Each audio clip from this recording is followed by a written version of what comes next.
Welcome back to Open Window Politics. Today we're going to be going through my prediction for the 2024 presidential election. We'll be going through some of the polls and just my general insights on which candidate I see as the eventual victor in the 2024 election if the election were to be held today. So we'll get started with, we already characterized all the safe, lean, and not tilt states, but we'll do that. We'll add that characteristic. And we'll get started with Nevada. So Nevada, Trump is doing quite well in the polls. He's generally up by about 4 or 5 points according to the RCP average. And so we'll characterize that as, but it is a Democratic state, so I'm just going to give it the tilt characterization.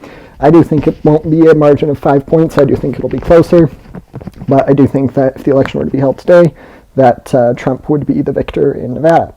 Next up, we get to the state of Arizona. Arizona is in a bit of an interesting situation because they have an abortion referendum on the ballot at the same time of the presidential election, which is going to likely be a beneficial factor for the Biden campaign as well as the Democratic Senate campaign.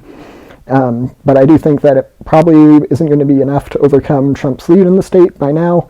But I do think that Arizona will probably be a little bit closer than Nevada if the election were to be held today. Next up, we get to the state of Wisconsin. Wisconsin is going to be one of the closest swing states. It usually is in the last few elections. But I do think that if the election were to be held today again, it would go to Trump. Next up, we get to the state of Georgia. The state is definitely going for Trump. It could even be a lean or probably just lean for Trump. The state is, Trump is up by a pretty big margin in the polls. Next up, we get to the state of North Carolina.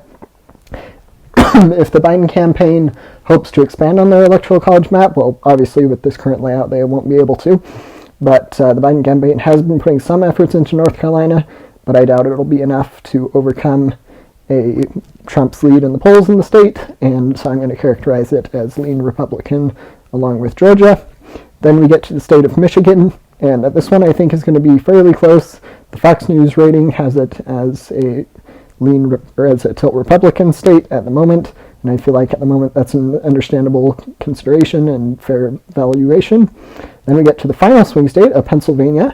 So this one is going to be pretty close, but I do think that if the election were held today, that it would likely be in the tilt Biden campaign.